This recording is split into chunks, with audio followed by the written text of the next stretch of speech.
Hello, it's Mrs. Schroeder in the Messy Kitchen. We are doing our Cinnabon Copycat cinnamon rolls for today's lab. And so I have done my pre-measuring and I'm all ready to go. And so the first thing is that I have my 1 cup of milk and I warmed it up to 115. And so I put it in the microwave for about 1 minute and 20 seconds. Take your thermometer and you want to temp your milk. And we need to make sure that it is at the proper temperature so that it will feed our yeast and let it grow, but not too hot where it's going to kill our yeast, because then it won't rise at all. So I'm going to pour in my 1 cup of milk. And then I have my instant yeast. I like to use the Quick Rise instant yeast because you don't have to let it ferment on top of the milk and add sugar to it. So I'm going to sprinkle in my yeast. I'm going to add in my 3rd cup of room temperature butter, 2 room temperature eggs without getting the shell in there.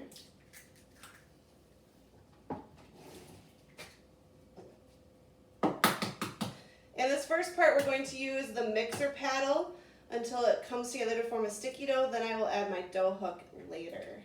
So 2 room temperature eggs.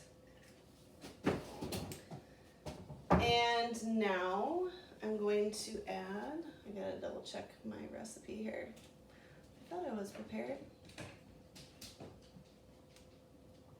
Oh, I need salt and sugar. Look at that.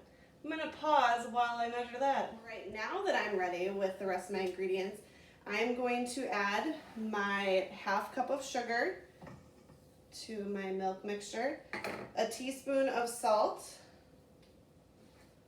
and then I'm going to add 4 cups of flour. And I have pre-measured my flour and I spooned it into my measuring cup so that it is nice, light, and fluffy, and then I leveled it off with my straight edge. So the recipe does call for 4.5 cups of flour, but we are gonna start with 4 and to check our dough to make sure it doesn't get too dry, because we really wanna make sure we don't dry out our dough and then have to add more liquid to it.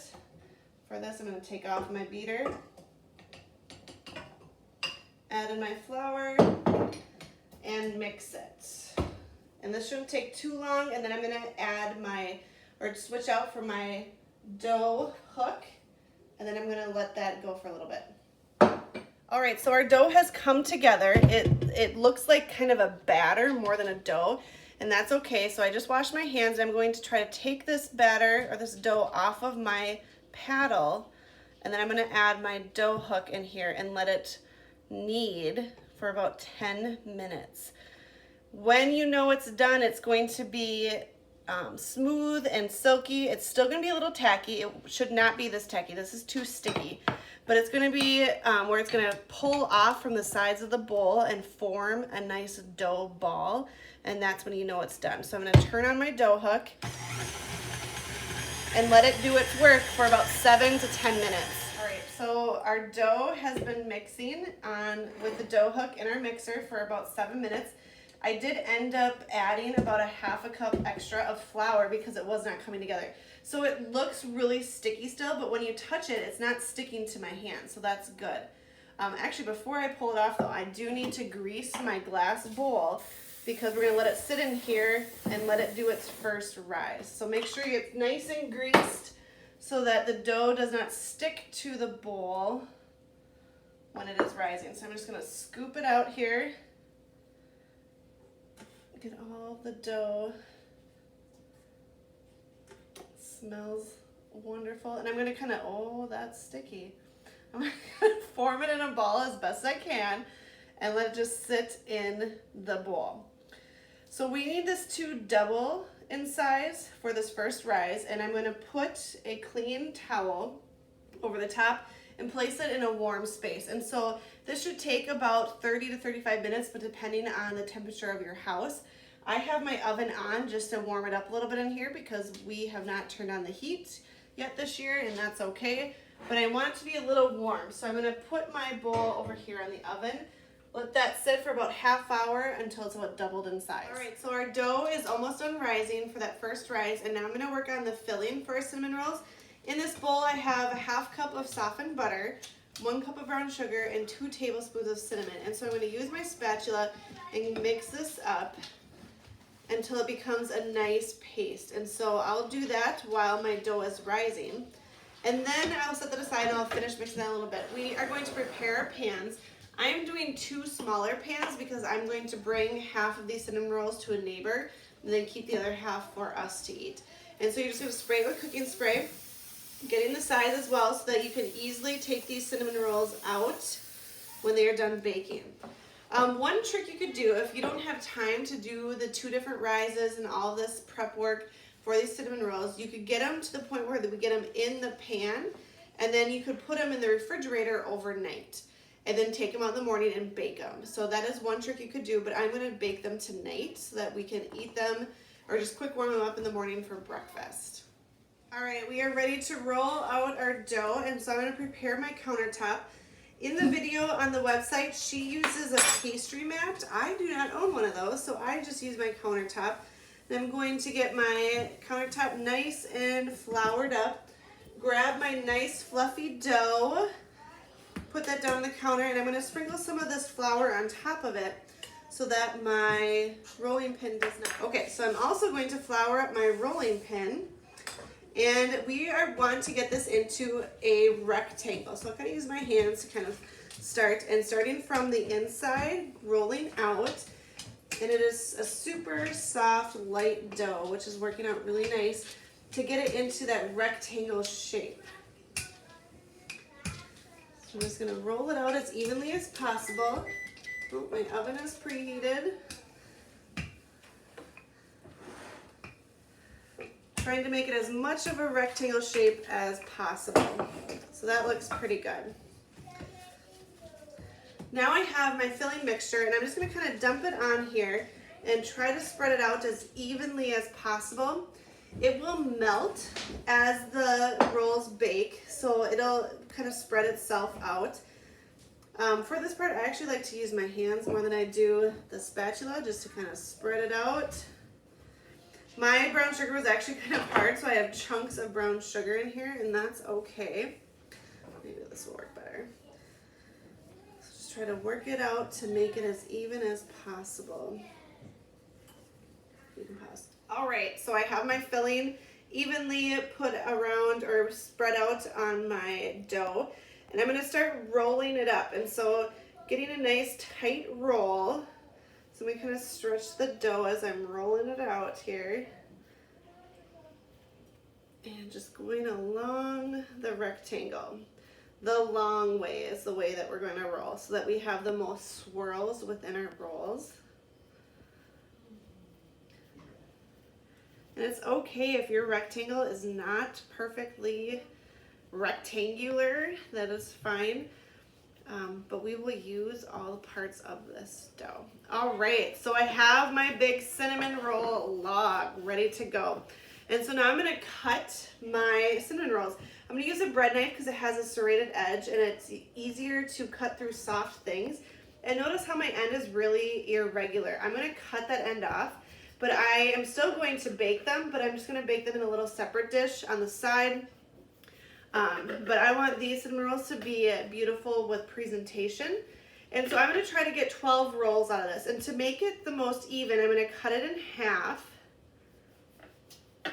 And then I'm going to cut the half, let's see, so if I need 6, I'm going to cut it into thirds. And then cut those thirds in half. So that's giving me 6 on this end. And then it'll give me 6 on the other end as well. Okay. So a third and a third. And then cut those thirds in half. So now we have 12 cinnamon rolls. All right. So I have my 2 pans that are prepared, and I'm going to put 6 in each one, and you're going to put them swirl side up. So I'm going to do 2 in each row and do 3 rows in each pan. We are then going to cover these with our towel again, and now they need to do their second rise. And this one's not going to take as long because it's they've already had their first rise, so it's about going to be maybe 20 minutes. I'm going to put them on my warm oven and let them rise. And it's okay if they look uneven, they're going to puff up, and then we're going to move on to the next step. Okay, so to be honest, my dough has not risen very much for this second one, but it's getting late in the evening and I need to get these in the oven so that I can get ready for bed. So they have been rising for about 20 minutes and they should be a little more puffier than what they are right now, but I'm just gonna call it good for now, and I still know that they're gonna be delicious. So the next step is I have a 1/2 cup of heavy whipping cream, and I just put it in the microwave for about 30 seconds to warm it up a little bit.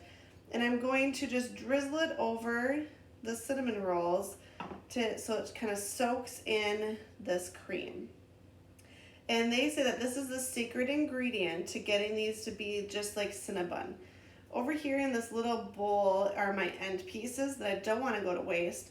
So I'm just going to drizzle a little bit of cream over that and over these ones. I'm going to put these in the oven at 375 for about, I think it said about 17 minutes. So I'm going to do that now, and I'm going to make the cream cheese frosting here in a little bit. So I'm going to stick these in, and then I'm going to tell you all about my frosting here. So just give me 1 second to set my timer. We're going to do our frosting. Okay, so our cream cheese frosting, I have a 1/2 cup of softened butter. I have a block of cream cheese.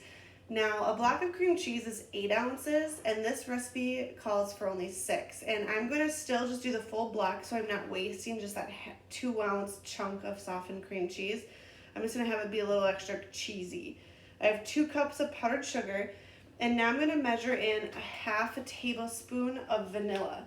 The recipe online calls for maple extract, but I'm going to use vanilla. And I have a 1/2 tablespoon measuring spoon, or else I would have used 1 tablespoon or 1 teaspoon plus a 1/2 teaspoon to equal our 1/2 tablespoon. So now I'm going to take my hand mixer and I'm going to blend this up until it's nice and creamy. Trying to mix it here. It's turning out. And not that good.